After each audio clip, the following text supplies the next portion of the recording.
Bismillahi walhamdulillahi assalatu wassalamu ala rasulillah amma ba'd rabbi shrah li sadri wa yassir li amri wahlul 'uqdatam min lisani yafqahu qawli. Assalamu alaikum wa rahmatullahi wa barakatuh, my dear brothers. Today inshallah we will continue our study of Surah Al Isra, and we will try our best to cover from ayah number 71 until 93. Before we start, like every other lesson, we will quickly go through the actions from previous class.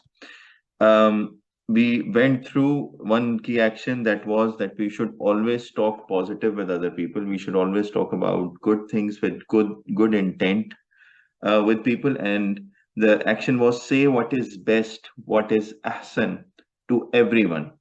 And this also reflects back on our thinking as well, how we see others. If we are jealous, if we have some negative feelings, if we are thinking evil about someone, if we want to harm them, then obviously you will not be speaking. So Allah subhanahu wa ta'ala said clearly, say what is best to others, to everyone. And this will reflect back positively on our thinking as well. And the way we need to do it is, how can you say what is best for others? Is by thinking positively for people, by thinking selflessly, thinking what's best for them.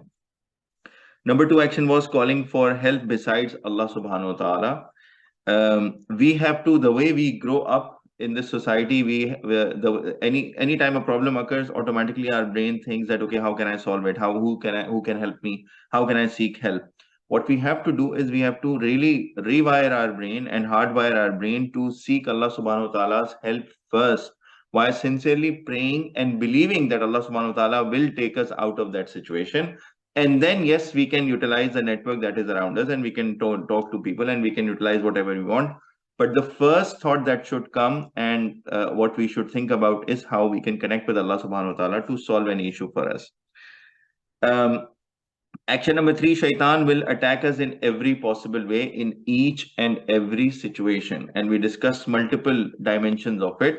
So what we have to do as an action is we have to always block and defy shaitan. We have to block his waswasa entering into our hearts. And, we have to block all his whispers by staying close to Allah subhanahu wa ta'ala and always going back to him for forgiveness and help to make things easy for us. And one of the ways that Allah subhanahu wa ta'ala has given us is to establish 5 times prayer. The primary objective of shaitan is to break our connection with Allah subhanahu wa ta'ala by either telling us that, we are so good and we don't need to do this and that, or saying us that we are so bad and now there is no way to return. However, Allah subhanahu wa ta'ala tells us that whenever a person goes back and asks for forgiveness, Allah subhanahu wa ta'ala is kind and merciful, and he forgives them. Last point was always be grateful to Allah subhanahu wa ta'ala all the time, because the specific mention in the ayah was that, and mankind is ungrateful and people are ungrateful. So basically, again, we should connect with Allah subhanahu wa ta'ala for everything in our lives, smallest to biggest of problems, also while also thanking him for smallest to biggest of his blessings. Because sometimes people only reach out to Allah subhanahu wa ta'ala when in their mind they think there is no way out, and now I'm stuck. So now only God can save us, or only Allah subhanahu wa ta'ala can save us. No, this is wrong. We should always stay connected with Allah subhanahu wa ta'ala, have a strong connection with Allah subhanahu wa ta'ala in good times and in bad times, both. So let's start today's lesson. A'udhu billahi minash shaitanir rajim. Bismillahir rahmanir rahim. We are starting from ayah number 71 of Surah Al Isra. Yawma nad'u kulla unathim bi'imaimihim. The day we will call all human beings with their record. So all our lives are getting recorded. This life is a test. On the day of judgment, Allah subhanahu wa ta'ala will call everyone. All of us will be standing in front of him with all our records. It's like a report card day in a school, when all the students are standing and the report cards are being about to be given.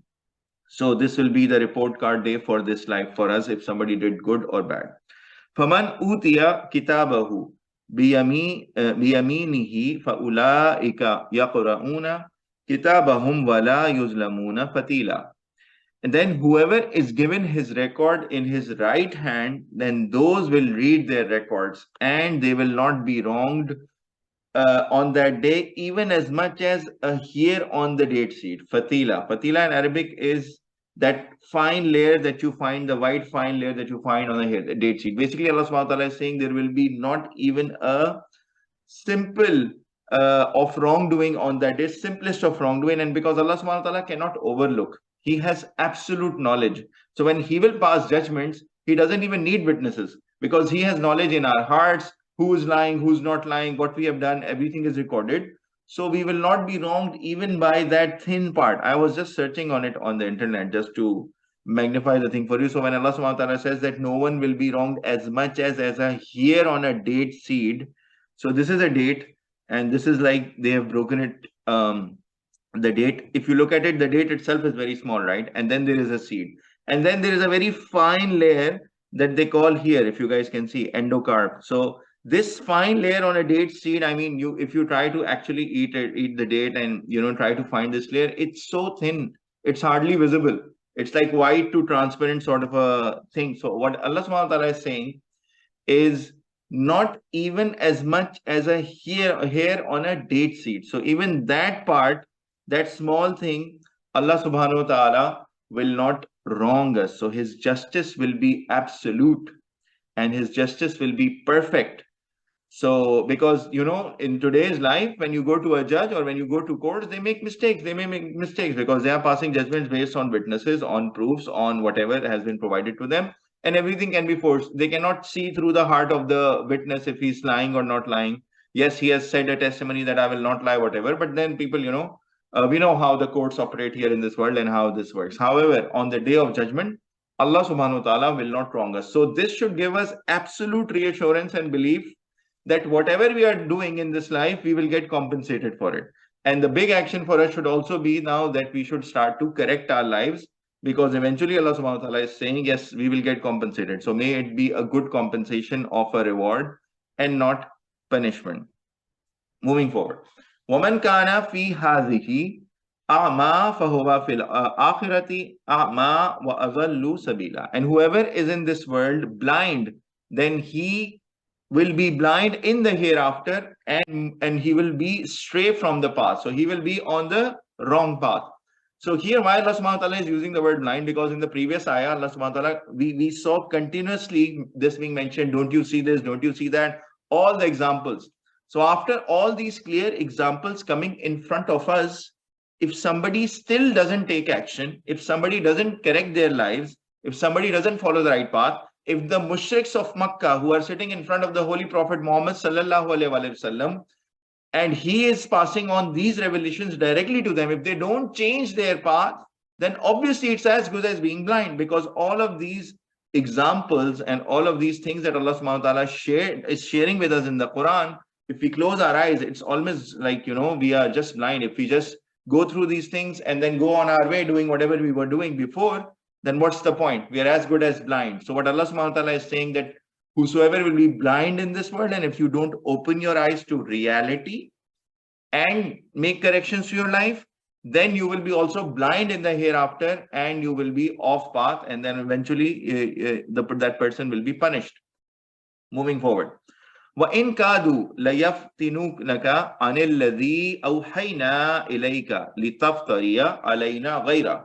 And indeed, they are about to tempt you away from that which we revealed to you, that you invent other than it about us. So what the mushriks of Makkah were trying everything against the Holy Prophet Muhammad sallallahu alaihi wasallam. They tried to threaten him, they tried to instill fear, they fought wars, and they were also trying softer things. And they were trying to get him into saying that, why don't you include a couple of gods from our side? Let's not just talk about one God. Why don't you, let go of zakat? Let us allow us some drinking. So they were also trying some softer ways. Let's come, we are your friends. We have been your relatives. And they were trying these softer things. So what Allah subhanahu wa ta'ala is saying is, and indeed they were about to tempt you away from that which we revealed to you, so that you can invent about us, meaning you can add a couple of gods here and there, because the trade was going good in that point in Makkah. Different caravans used to come and somebody was worshipping one god and another god. That's how they used to make money as well. So it was more of a monetary and a market thing for them. But izal lattakhazuka khalila, and then surely they would take you as a friend. So if you do these things, then they will be friends with you and all of the issues will get resolved. So just take a couple of things from our side and you leave a couple of things here, and then just tailor Quran or the revelation that is coming to you from Allah subhanahu wa ta'ala, and then we will all be good, and there'll be no issue. So they were trying all sorts of ways for the Holy Prophet Muhammad sallallahu alaihi wasallam to change the revelation of Allah subhanahu wa ta'ala. Now, وَلَوْلَا أَن ثَبَّتْنَاكَ لَقَدْ كِدْتَ تَرْكَنُوا إِلَيْهِمْ شَيْئًا قَلِيلًا. And if not that we had strengthened you, if Allah subhanahu wa ta'ala had not really strengthened the Holy Prophet Muhammad sallallahu alaihi wasallam, then certainly you almost would have inclined to them in a very little something, like something very little. So you may have a little bit. Now this is the way, the loving way and respectful way of Allah subhanahu wa ta'ala also, because obviously we are talking about the Holy Prophet Muhammad sallallahu alaihi wasallam. He would have never ever even deviated a little bit. However, Allah subhanahu wa ta'ala is trying to give a message to others, to all the mankind via the Holy Prophet Muhammad sallallahu alaihi wasallam. But still, this is a very nice and loving way of Allah subhanahu wa ta'ala mentioning that even if you would have inclined a little bit in a little something, then what would have happened? إِذَا لَأَذَقْنَاكَ ضِعْفَ الْحَيَاةِ وَضِعْفَ الْمَمَاتِ ثُمَّ لَا تَجِدُ لَكَ عَلَيْنَا نَصِيرًا. Then we would have made you taste double in the life and double in after the death. Then you would not have found any helper against us. So Allah subhanahu wa ta'ala even did not mention the punishment here. The word punishment is not mentioned here. It's implied and it's shared in detailed tafsirs, that we would have made you taste double the punishment in this life and double the punishment after death.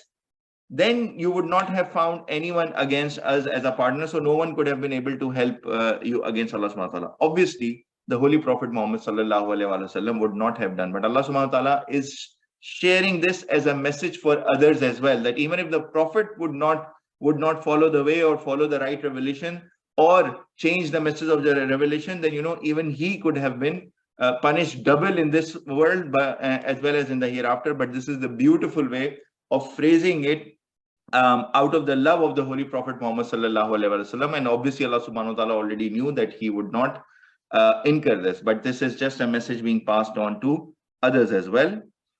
So the message, the lesson for us coming out of this ayah is, now these ayahs were talking about the Holy Prophet Muhammad sallallahu alaihi wasallam, right? And we know that he would have never deviated. Then why are they mentioned? Actually, they're mentioned for other people who were around him, and even for us. So we have to follow the exact guidance in the Holy Quran and Sunnah of the Holy Prophet Muhammad sallallahu alaihi wasallam. There is no room. So even like as Allah subhanahu wa ta'ala is mentioning for the Prophet himself, then who are we? We are nobody. So we also have to follow the exact guidance, and even a slight deviation from Allah subhanahu wa ta'ala's revelations is not allowed. And a lot of invention happens in a lot of parts of the world, even in Muslim societies today, where they have started as cultural things. Maybe they are naive, or there are maybe additions or bid'ah in the deen that have been created. So we should try our best to just stick with the guidance, the real guidance that has been mentioned in the Holy Quran, and as it has been explained to us by the hadith of the Holy Prophet, and as exemplified by him via his own actions in the Sunnah of the Holy Prophet Muhammad sallallahu alaihi wasallam. Moving forward, وَإِن كَادُوا لَيَسْتَفِزُّونَكَ مِنَ الْأَرْضِ لِيُخْرِجُوكَ مِنْهَا وَإِذًا لَا يَلْبَثُونَ خِلَافَكَ إِلَّا قَلِيلًا. And indeed, they were about to scare you from the land, that they evict you from it, but then they would not have even stayed after you except a little. Now, this is before the migration of the Holy Prophet Muhammad sallallahu alaihi wasallam, and Allah subhanahu wa ta'ala is already revealing it in his Quran to the Holy Prophet. Now, they were about to scare you from the land, meaning they were about to evict you or move you out from Makkah, but then obviously they would not have stayed after you except a little. So, and when we know what happened, so the Holy Prophet Muhammad sallallahu alaihi wasallam went to Medina, he established a state of Islam there, and eventually he came back and conquered the city of Makkah. So here Allah subhanahu wa ta'ala is already revealing what is about to happen. So they want to scare you and move you out of the land. However, even if that happens, which we know eventually happened in the future, but Allah subhanahu wa ta'ala is saying, because at that time it had not happened. So Allah subhanahu wa ta'ala is revealing this to the Holy Prophet Muhammad sallallahu alaihi wasallam. Even if that would happen, then those people of Makkah, they would not stay there except for a very little time after you, if they managed to do that. And eventually we know it happened, and then the Holy Prophet came back and conquered Makkah in a very grand way. Sunnata man qad arsalna qablaka min rusulina wala tajidu li sunnatina tahwila. Such is our way for whom we sent before you of our messengers, and you will not find in our way any alteration. This is the way of Allah subhanahu wa ta'ala. He sends down the messengers, and then those messengers, try to preach people. And however, if people they do not listen, then Allah subhanahu wa ta'ala makes his deen victorious amongst people, and they are able to spread it. So this is how it has happened with other messengers as well. They got a lot of oppression and rejection, and from different with the people who did not used to believe in them. And then Allah subhanahu wa ta'ala made his deen on top of them. I mean, and it was established on them. And we saw the same thing that happened. The Holy Prophet Muhammad sallallahu alaihi wasallam, despite all the opposition from the mushriks, the disbelievers, the Jews and the Christians, he managed to miraculously establish the state of Islam in Medina. And this is one of his own miracles as well, if we were to say how in a short span of time he was able to establish the entire state, where a lot of the things, the people, their lives completely changed pre and post Islam. If you see all the guidance that was shared and all the instructions that the people started to follow.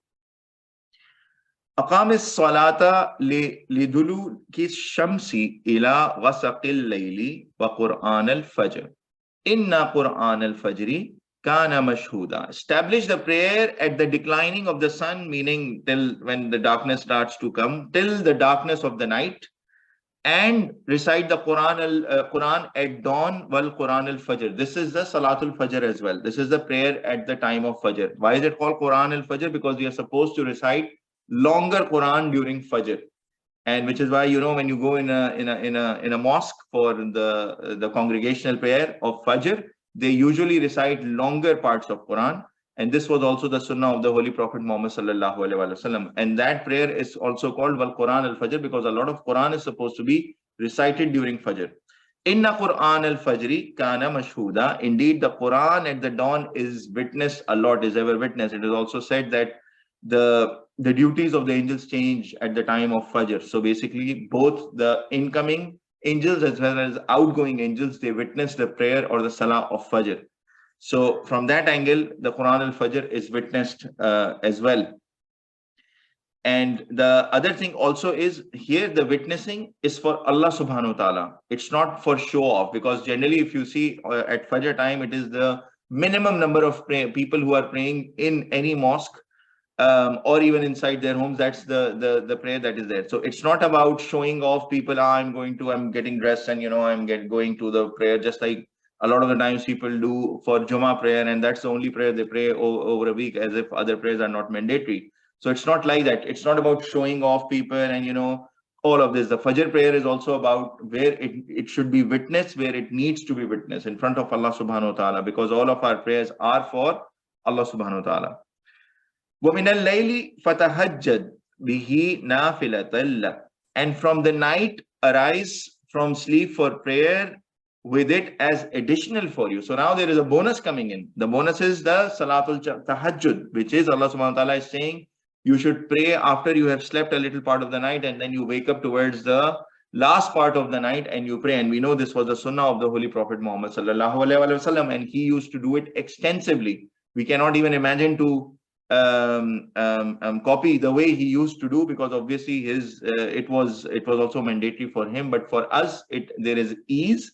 So if we catch the last part of the night, then we can pray tahajjud, and it comes as additional, as a bonus as well. Asa ay yab'asaka rabbuka maqamam mahmuda. So if we do this, if we pray the prayer of tahajjud, which is a special prayer and additional bonus prayer, it may be that we will raise you, your Lord, to a place or to a spot that is praiseworthy, to a station that is maqamam mahmuda.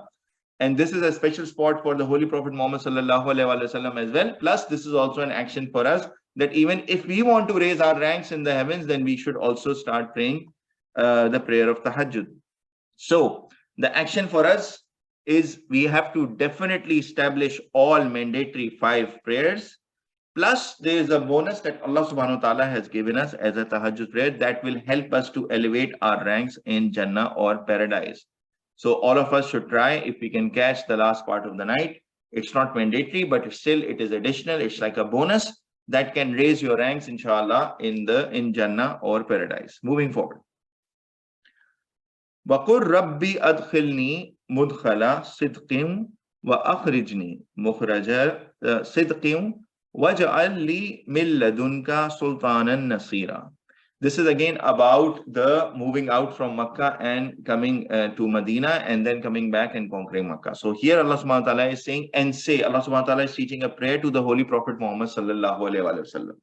My Lord, cause me to enter an entrance that is sound, that is sidq, that is very good, and cause me to exit an exit sound, and make for me from near you a helping authority that helps me to establish your religion. Now, this is a beautiful ayah in multiple ways. The way it is phrased even is beautiful. And say, my Lord, cause me to enter an entrance. So basically, when you're about to leave a place, first about you think, how will I leave? In what situation will I leave, right? Because the Holy Prophet Muhammad sallallahu alaihi wasallam and his companions were residing in Makkah and they were being oppressed by the disbelievers. Now they have to, let's say, in the future, because again, this at the time of this revelation, the Holy Prophet Muhammad sallallahu alaihi wasallam was still residing in Makkah and he had not made the migration to Medina. Now, at this point in time, the first question that naturally comes is, okay, so if we are to move out, then how will we go out? How will we get out without being noticed and everything else? And then where will we go and enter? However, Allah subhanahu wa ta'ala turns it around. So the discussion is turned around. It's not about, of course, Allah subhanahu wa ta'ala will make the Holy Prophet Muhammad sallallahu alaihi wasallam and his companions, he will give him a safe exit. But Allah subhanahu wa ta'ala is talking about, pray, my Lord, cause me to enter an entrance that is sound, that is nice, and so a better place, which is Medina, which happened to be Medina in the future, as we know, when his companions and the Holy Prophet himself migrated to Medina. So that was a sound place. So this was a result of this prayer that Allah subhanahu wa ta'ala taught the Holy Prophet Muhammad sallallahu alaihi wasallam. Cause me to enter an entrance that is sound, and cause me to exit an exit that is sound. So safely make me exit this place for me, and then grant me an authority from you that is a strong authority. Sultan means a authoritative figure, like a king, Nasira, that helps me. So not just a simple authority or let's say the rulership, but an authority that helps me to establish the rule of law of Islam and establish the Sharia of Islam, establish the justice of Islam. So this is a very comprehensive prayer that was taught by Allah subhanahu wa ta'ala to the Holy Prophet Muhammad sallallahu alaihi wasallam. And we saw the future events folding in the same very way, in the same manner. Moving forward. وَقُلْ جَاءَ الْحَقُّ وَزَهَقَ الْبَاطِلِ, and say, truth has come and falsehood has perished. إِنَّ الْبَاطِلَ كَانَ زَهُوقًا, indeed the falsehood is bound to perish. Now these words can only be said by Allah subhanahu wa ta'ala, who has the knowledge of the future, of the current, of the past, and he has the absolute knowledge of everything. At that point in time, they haven't even gone out of Makkah, and this entire story has not even happened, but Allah subhanahu wa ta'ala is already declaring victory. And imagine that situation at that point in time before migration. Muslims were probably at their weakest position because they were facing the full oppression and rejection and opposition from the disbelievers of Makkah. At that point in time, it was their lowest point, but yet Allah subhanahu wa ta'ala, he has the knowledge of the future and what are the events that are about to happen and how he will help the Holy Prophet Muhammad sallallahu alaihi wasallam and his companions, is already declaring victory and say the truth has come and falsehood has perished. Indeed, the falsehood is about to perish, is bound to perish. And this is exactly, these were the words that the Holy Prophet Muhammad sallallahu alaihi wasallam recited when he entered Makkah and conquered Makkah and he was demolishing all the idols, that the truth has come and falsehood has perished. Indeed, falsehood is bound to be perished. وَنُنَزِّلُ مِنَ الْقُرْآنِ مَا هُوَ شِفَاءٌ وَرَحْمَةٌ لِلْمُؤْمِنِينَ, and we reveal from the Quran that is a healing and mercy for the believers, those people who believe, those people who have positive intent, those people who embrace Islam as their way of life, and they abstain from everything that is haram and they do all the halal things. Those are the people who will feel the healing and mercy of the Holy Quran. However, on the other side, وَلَا يَزِيدُ الظَّالِمِينَ إِلَّا خَسَارًا, but not it increases the wrongdoers except in loss.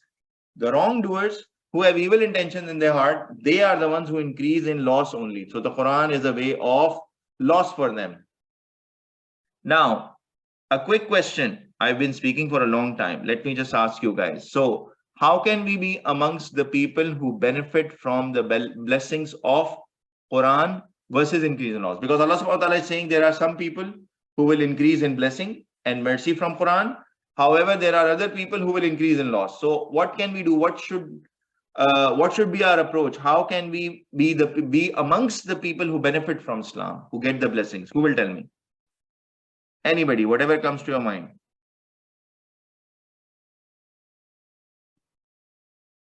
Anyone? Anything that comes to your mind?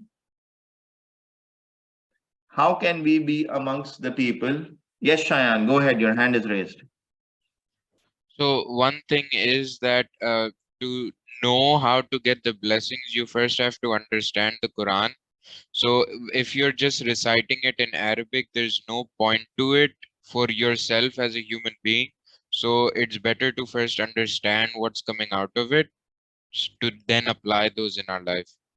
Okay, very good point. Because those people who are not native Arabic speakers, so for them, yes, reciting in Arabic has its own hasanat and its own reward. However, in order to implement it to your life, you're right, Shayan, that you have to understand all the instructions and then implement them in your lives practically. Jazakallahu khairan. Anyone else? Okay, cool. So the action that I captured is that first and foremost, before even we start our journey of the Quran, we have to purify our intentions and belief first. There are two ways of approaching anything in life, by the way. It is there are two ways of approaching anything. Like, number one is that you say you have a positive mindset that yes, I want to improve, I want to learn, I will benefit from this thing. The other way is always to be skeptical. So, yes, it is mentioned, but this part and this thing I do not understand. And the first point that you don't understand and you run away from the thing, or the first point that doesn't make sense to you, just run away from it. Or the first point, someone is not able to answer you clearly, you run away. You say, see, I told you, I mean, this is not good. And, this is all made up. And I knew it, I'll find something. So there's an approach of finding fault in something. Chances are, because of your lack of knowledge, you will end up finding fault and running away from it. And there is another approach of having a positive intention and thinking, yes. So, for example, in case of Quran, starting with a positive intention and saying, yes, this is word from Allah subhanahu wa ta'ala. There is a reason, not a single ayah or a single point in Quran so far in 1400 years has been proven wrong, or there has been a logic that was proven against Quran. Not even a single thing. And there's a reason for it, because it was revealed from Allah subhanahu wa ta'ala, who created all of this universe and heavens and everything that is around us. So the creator knows. This is like our user manual. So if somebody has created a software and they write a user manual, or they've created a robot or a machine or whatever, and if they write a user manual, chances are, obviously, they know everything about it, because they are the ones who are the creators. Similarly, Allah subhanahu wa ta'ala is the creator of everything around us. So he has written it. So when you start off by purifying your intentions and believing that yes, this is the word of Allah subhanahu wa ta'ala, and then you start your journey, and then there can be things that you don't understand, or there can be questions that are in your mind that do not get resolved immediately. No problem. Try to continue getting new sources. Look for different scholars, look for different tafsir, look for it in the books of Hadith. A lot of the things have been explained in Hadith. Look in Sharia law. If you have, ask a mufti, ask an Islamic scholar. Don't stop your journey. Don't think that, because this is something, I knew there is a gap in something. No, most probably it is the gap in your own knowledge. So the critical action is we have to purify our intentions and belief first. And then even if we don't understand anything, it's our own lacking of knowledge versus a fault in Quran or Islam. When you will have this approach, the positive approach, and you will keep learning and trying to find answers, eventually Allah subhanahu. And also very important thing is to pray to Allah subhanahu wa ta'ala to grant us guidance, because anyone can send messages to you, anyone can give you, okay, read this tafsir or this direction, take this or that, but eventually it is up to you. And eventually it is up to Allah subhanahu wa ta'ala to provide the right guidance to all of us. So a very important part in this is also that we continue to pray to Allah subhanahu wa ta'ala to grant us the gift of guidance, and then continue seeking our knowledge as well. So I hope this point is clear. Moving forward. وَإِذَا أَنْعَمْنَا عَلَى الْإِنسَانِ أَعْرَضَ وَنَاءَ بِجَانِبِهِ وَإِذَا مَسَّهُ الشَّرُّ كَانَ يَئُوسًا. And when we bestow favor on man, he turns away and becomes remote on his side. He just starts to move. And when touches him the evil, then he is in despair and he's in a tough time, and then he comes back. So this is something that we discussed also in detail in our previous lesson, that whenever mankind, I mean, when he's faced, he's in the middle of a storm, when he faces difficulty, then he remembers Allah subhanahu wa ta'ala. And this was the case with even the mushriks of Makkah as well. When they were in the middle of the sea and a storm would hit them, they would ask and pray Allah subhanahu wa ta'ala for help. As soon as they land, then they used to forget about it and say, yes, and they came back to their own arrogant self. So here Allah subhanahu wa ta'ala is mentioning that whenever a favor is coming, whenever things are good, whenever days are good, everything is working well, I have great wealth, I have an amazing job, all of these things are happening, we forget about Allah subhanahu wa ta'ala. We are having parties and we are having a great life, and we don't even care. But once something bad happens, you lose a job or a disease comes in the family or something like that, then you remember Allah subhanahu wa ta'ala, and then you are praying and asking for help and everything else. But the important thing is that we have to always be grateful. قُلْ كُلٌّ يَعْمَلُ عَلَى شَاكِلَتِهِ.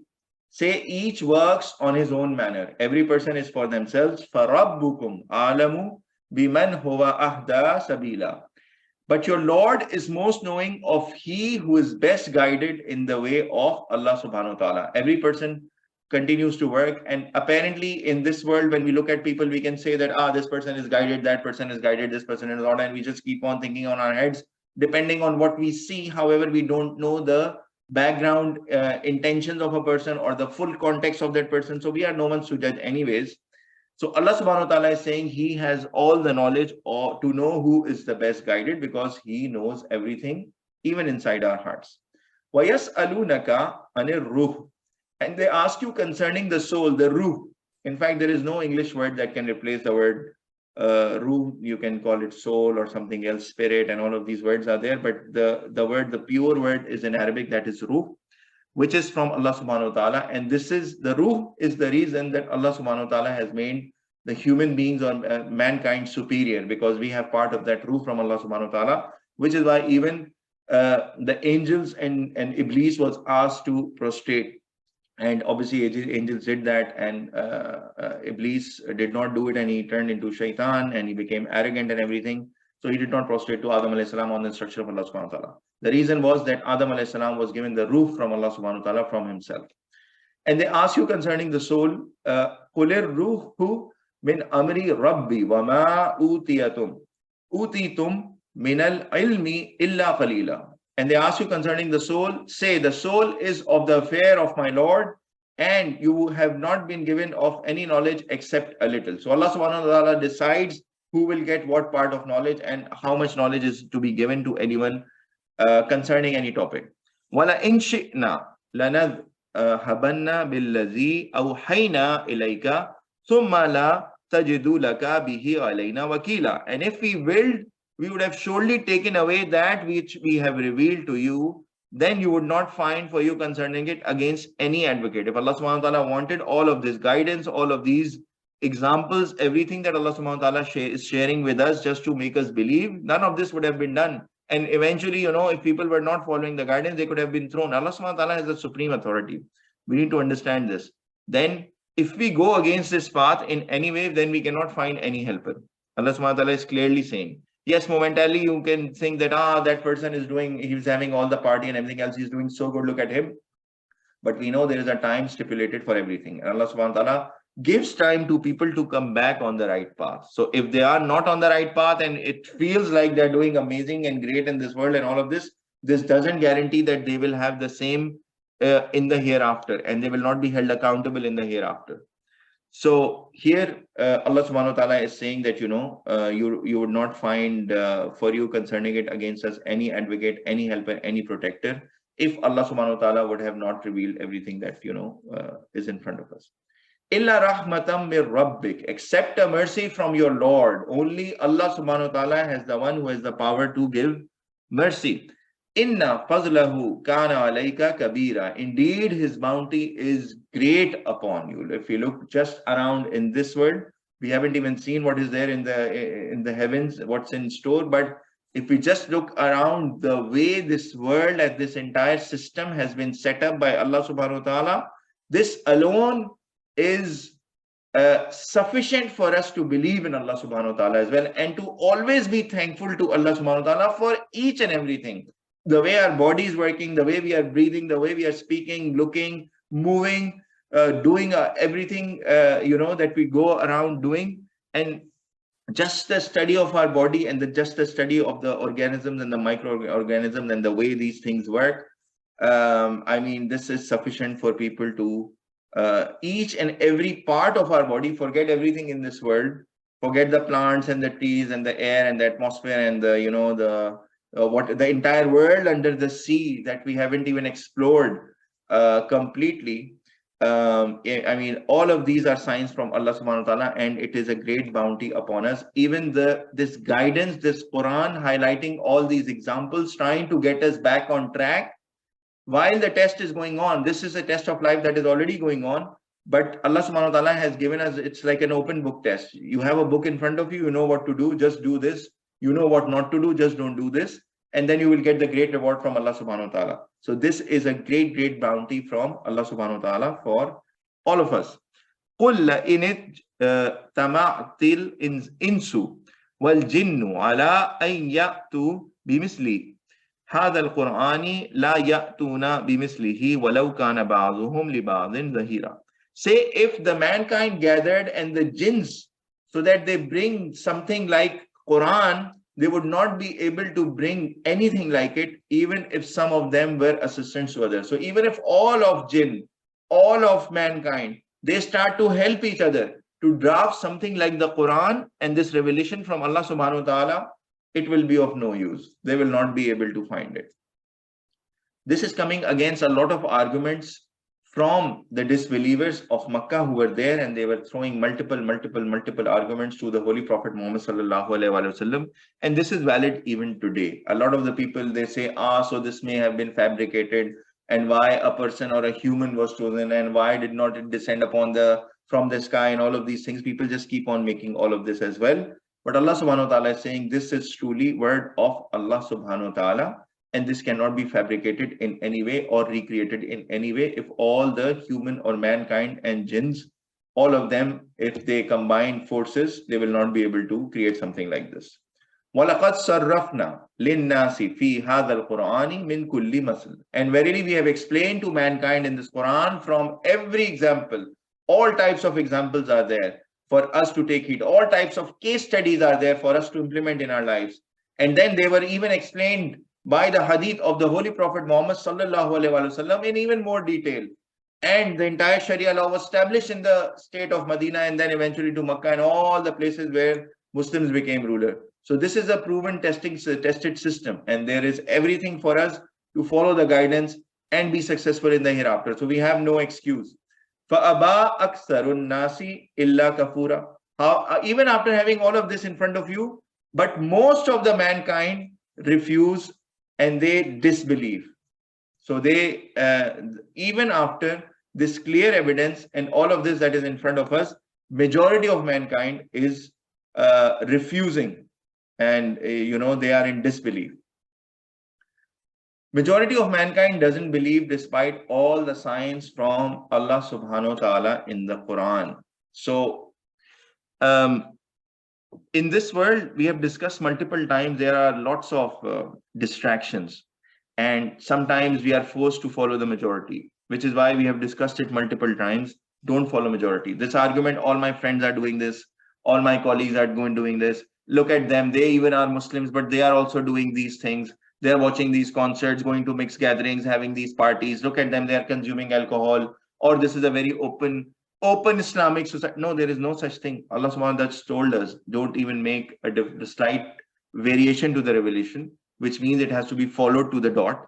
So even if you are one person out of the crowd, even if you are a single person out of the crowd, and you are on the right path, and you have to follow the right path, then just continue to follow the right path. Don't follow majority. Allah subhanahu wa ta'ala is clearly saying, and continuously we get this, that majority of mankind, most of them, except a few, are disbelievers. Then obviously majority, it's clear and it's evident that majority doesn't work, right? So we should continue to pray to Allah subhanahu wa ta'ala to be amongst the few. He give us strength. It is very, very difficult to be amongst the few. It is very difficult to be one person in a group of 8 friends who want to do something that you know is not right, but I have to be that one person who will not do it. Maybe my friends will not talk to me. Maybe my friends will see, he's a coward, he's a kid, whatever he is, and they start making fun. It's not easy.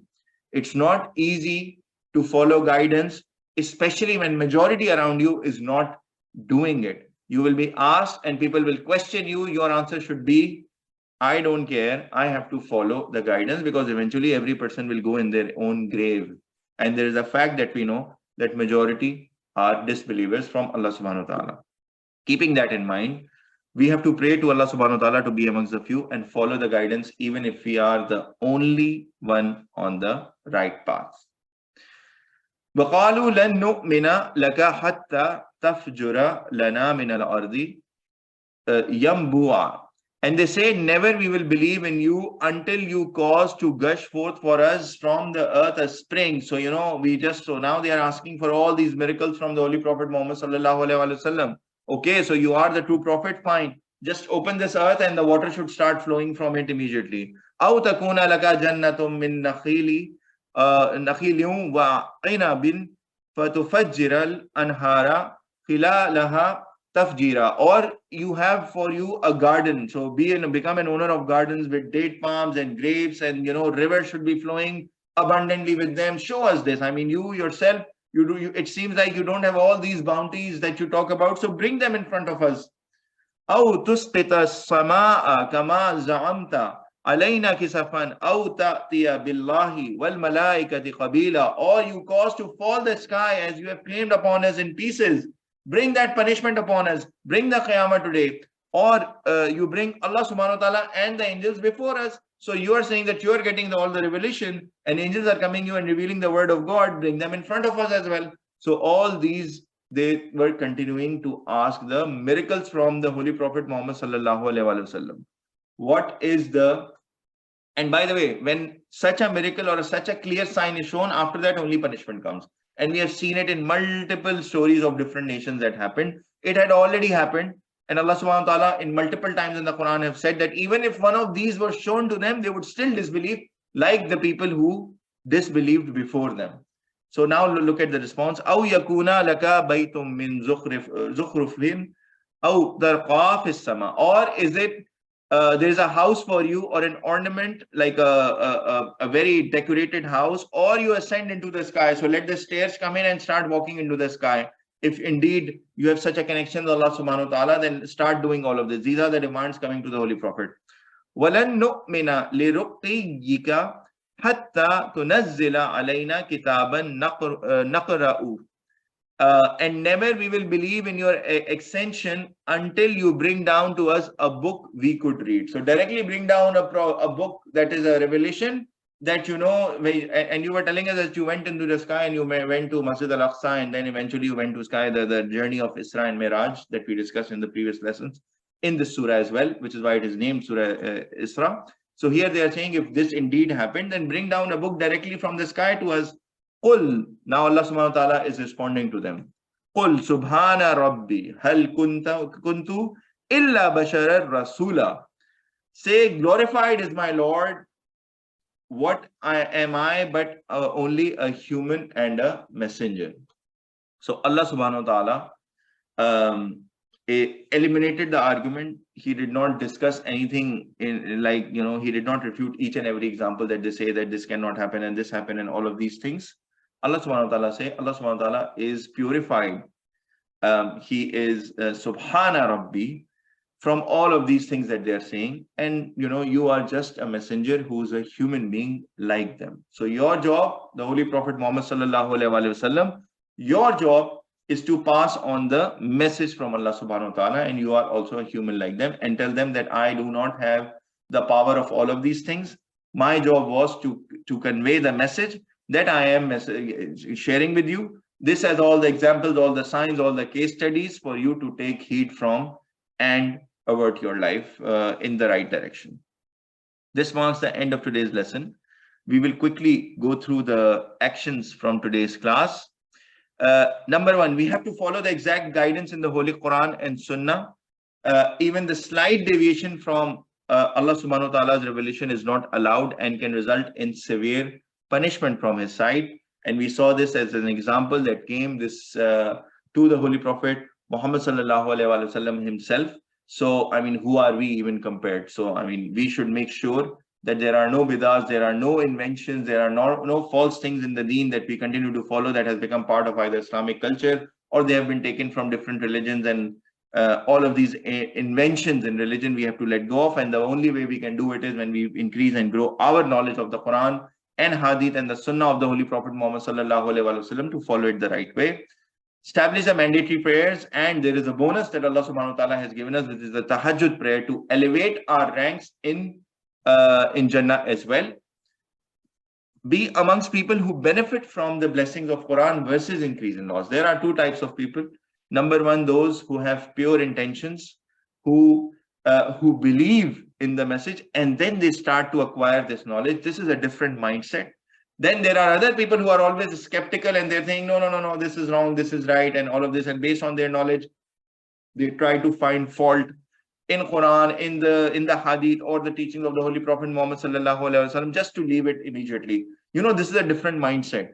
So we have Allah subhanahu wa ta'ala mentioned clearly that from the same Quran, the believers will get the blessings and the mercy of the Quran, while those people who have evil intentions in their hearts, Quran can be a source of increasing them in the loss, or they can go further astray on the wrong path.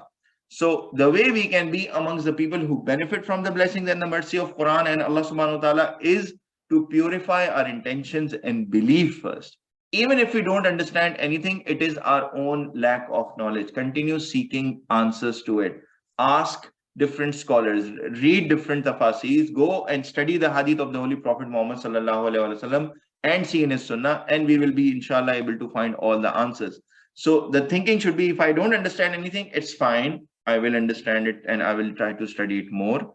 Or this is not the right time for me to understand whatever, then I will continue to do this. But don't leave it. Don't say, now it's because that Islamic scholar said this, the entire Islam is wrong. This is a wrong way of approaching Islam, because all of the Islamic scholars, all of the work that is being done today, they're trying their best efforts, but the perfection ended in Holy Prophet Muhammad sallallahu alaihi wasallam. After that, perfection ended. Why? Because he was getting the revelation directly from Allah subhanahu wa ta'ala.